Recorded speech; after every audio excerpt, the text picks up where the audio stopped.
Endi uni qanaqa nima qilish kerak? Boshqacha-da ham tez katta bo'ladi.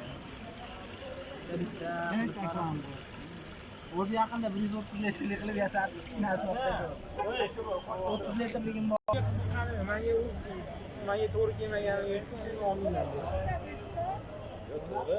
Lekin menga to'g'ri keladi. Chunki 28 deyapsiz. Chunki anaqa ko'ringlar. 27 da eng balandda. 27. Endi o'zi 2 metr deyapsiz.